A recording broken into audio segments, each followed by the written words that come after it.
రుణానుబంధ రూపేణ పశుపత్రి సుతారయ. దేనికైనప్పటికీ కూడా రుణం ఉండాలి. మనం ఎక్కడికి వెళ్ళాలన్నా, ఎక్కడికి రావాలన్నా, ఏదైనా మనకి చెందాలన్నా, మన దగ్గర నుంచి ఏదైనా పోవాలన్నా, ఏదైనప్పటికీ కూడా అంతా కూడా భగవదైచ్ఛ. అందరూ అనుకుంటాం నేనే చేస్తాను, నేనే చేస్తాను, నేనే చూస్తాను, నేనే గొప్పవాడిని, నేను అది చేశాను, ఇది చేశాను, ఇది చేశాను. అది ఏది మన చేతిలో లేదు. ఇప్పుడు చాలా ఆనందమైంది. నాకు ఇష్టమైనటువంటి కథ మహాభారతంలో మనందరం కూడా జాలిపడాల్సిన వ్యక్తి ఎవరన్నా ఉన్నారు అంటే కర్ణుడే కాదు. ఎందుకంటే అందరూ దెబ్బకొట్టారు. మొట్టమొదటి అన్యాయం చేసినటువంటిది కర్ణ తల్లి, తర్వాత గురువు, తర్వాత పరశురాముడు. ఇలా అందరూ కూడా చాలా బాధపెట్టి అతనికి శాపాలు పాపాలు కనుక లేకపోతే కర్ణుడు జయించేటువంటి వాడు భారత కురుక్షేత్ర యుద్ధంలో ఎవరు లేరు.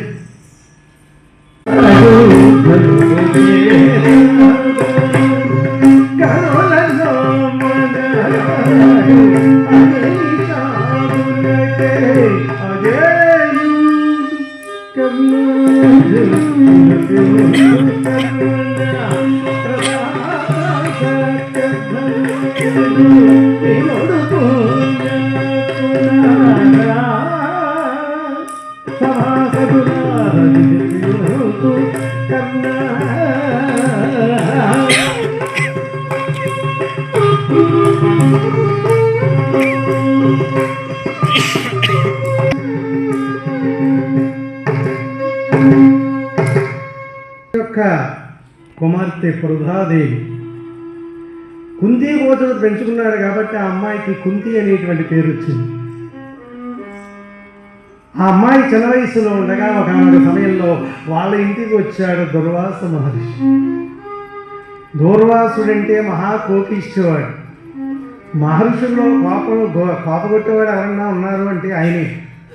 ఎందుకంటే ఆయన అంటే అందరికీ భయమాత్మ దగ్గరికి వచ్చాడు. ఒకసారి ఆయన వస్తున్నాడని కదా కంగారు అందరికీ కూడా. రుక్మిణీదేవితో చెప్పాడు, రుక్మిణి జాగ్రత్త, మహానుభావుడు వస్తున్నాడు, దూర్వాసుడు మహాకోపిష్టి, జాగ్రత్త సుమా, ఆయన కోపం రాకుండా చూసుకోవడం వల్ల మాత్రమే సంతానం ఇవ్వగలరు. దేవతలు అలా కాదు. 3 రకాలు: సంపర్కం, సంకల్పం, వాక్కు. సంపర్కం వల్ల సంకల్పం, స్వామి నాకు బిడ్డలు లేని ప్రసాదించండి స్వామి, నీకు మగపిల్లవాడు జన్మించుగాక అని మనస్సులో సంకల్పించడం. స్వామి నాకు పిల్లలు లేని ప్రసాదించండి, అమ్మా త్వరలో నీకు మగపిల్లవాడు జన్మించుగాక. వాక్.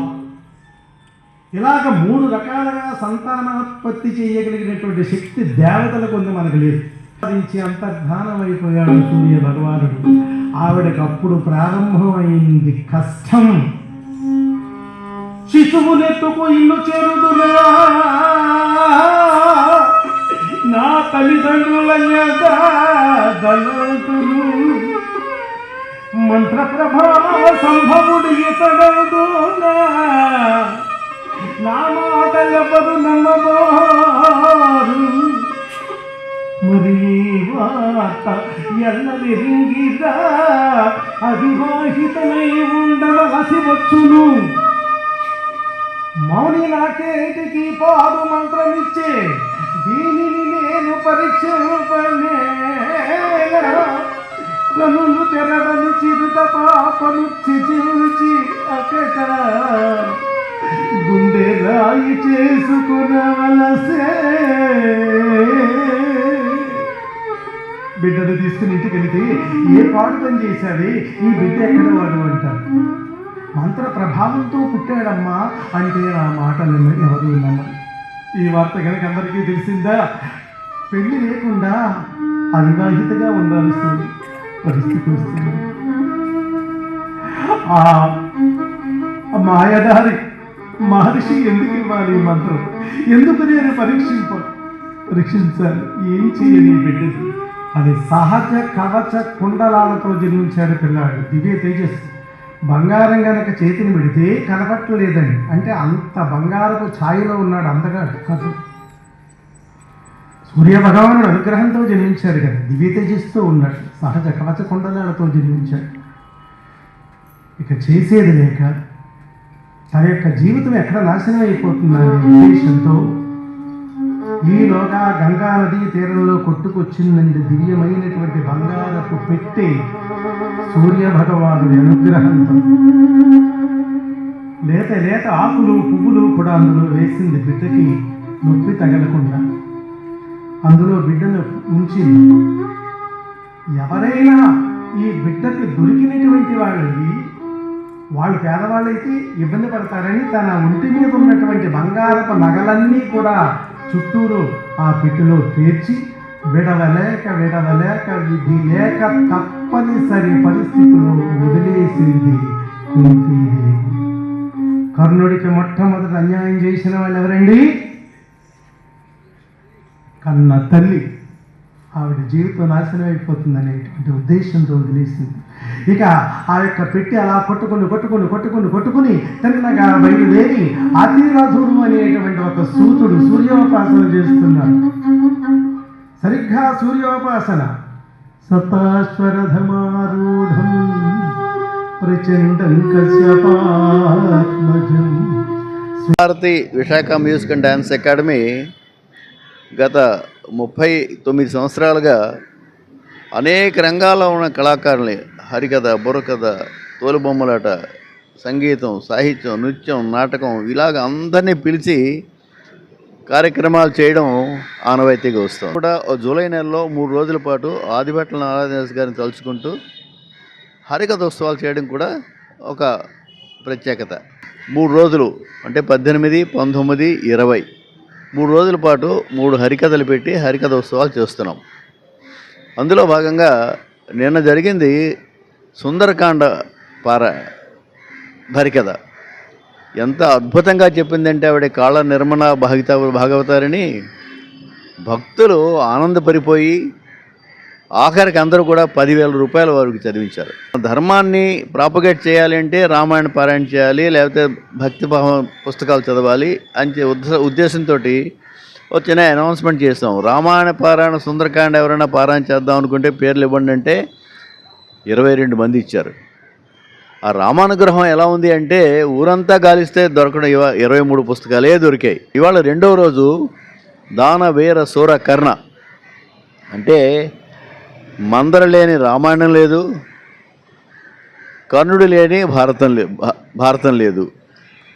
అందుకని చెప్పని ఆ కర్ణుడు పాండవ పుత్రుడైనప్పటికీ కూడా ఆయన నదిలో వదిలేస్తుంది ఆవిడ కుంతీదేవి. అక్కడి నుంచి కథ ప్రారంభమయ్యి ఒకసారి ఏకలవ్యుడు ద్రోణాచార్యుడు ఏకలవ్యుడి దగ్గరికి వెళ్ళి అర్జునుడి కంటే వాడు బాగా విలువిద్య చేస్తున్నాడని ఆయన ఏకలవ్యుడి బొటకన వేలిని తీసేసుకుంటాడు. ఆయన ఏకలవ్యుడు అక్కడికక్కడ కట్ చేసి ఇచ్చేస్తాడు.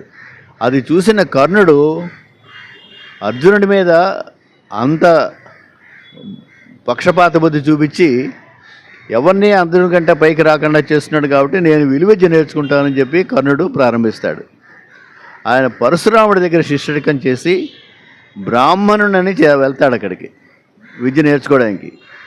ఒకసారి ఒక తేనెటీగ వచ్చి కందిరీగ వచ్చి కుడుతూ ఉంటే తొడ మీద రాజు కాబట్టి భరించాడు, బ్రాహ్మణుడైతే భరించలేడు ఆ బాధని. ఆ రక్తం ప్రవహిస్తూ ఉంటే పరశురాముడు లేచి చూసి నువ్వు ఏ కులం అని అడిగి బ్రాహ్మణుడు కాదని క్షత్రియుడిని తెలియగానే అతను నేర్పిన విద్య అంతా అవసరమైన పనికిరాదు కానీ శాపం ఇస్తాడు.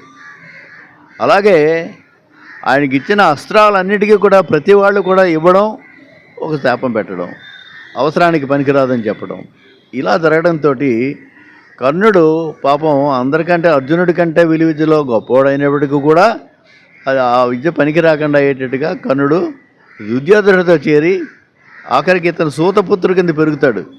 సూతపుత్రుడి కింద పెరిగితే రాజసూయ యాగం జరుగుతున్నప్పుడు కర్ణుడు కూడా అక్కడికి వెళ్ళి అర్జునుడితో ఎవరు యుద్ధం చేయగలడంటే కర్ణుడు లేస్తాడు గ్యాలరీలోంచి.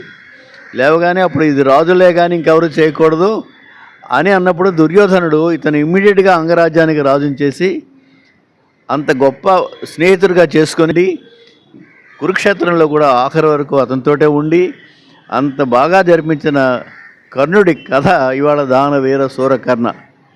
కర్ణుడు దానకర్ణుడు అంటారు, ఆయన సూరత్వంలో కర్ణుడికి మించిన వాళ్ళు ఏరంటారు. అందుకని దానవీర సూరకర్ణ.